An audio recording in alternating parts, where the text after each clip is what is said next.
সকলকে, ছাত্রছাত্রীরা, আমার বড় দাদারা, দিদিরা, আমার টিচার্স আর আমার যারা সমাবেশের সকলকে শুরু। আর আজ এই বিশেষ দিনে সকলকে স্বাগত জানাচ্ছি অভিষেক বিশেষ উপলক্ষে। আজ আমরা স্মরণ করব বিশ্বকবি রবীন্দ্রনাথ ঠাকুরকে। তিনি বাংলা ভাষা ও সাহিত্যের গর্ব এবং সাহিত্যের এশিয়ার প্রথম নোবেল কবি। রবীন্দ্রনাথ ঠাকুর শুধু একজন কবি নন, তিনি ছিলেন দার্শনিক, সঙ্গীত স্রষ্টা, নাট্যকার ও চিত্রশিল্পী।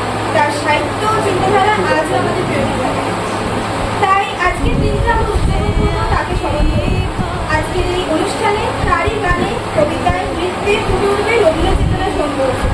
অনুষ্ঠান শুরু হচ্ছে আজকে পরিবেশন। প্রথমে আমরা দেখে নেব হর্ষিতাকে। ও একটা ছোট্ট আবৃত্তি। আমাদের বাড়ি ঘড়ি দিয়ে 10টা বেলা রোজ শুনতে ফেরিওয়ালা যাচ্ছে চুই চাই সে হাতে চিনে ফুল ধুইতে তার যায় সে যে পথে তার খুশি, যখন খুশি খায় সে বাড়ি।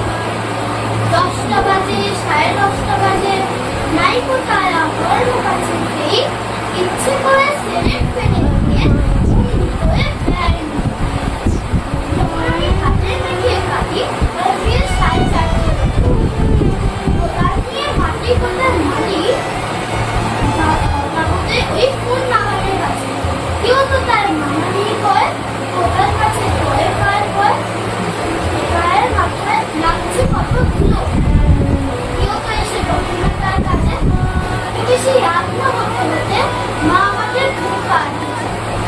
জানলা দিয়ে নোটিশের পথে পাখি হয়ে পাহারা করে।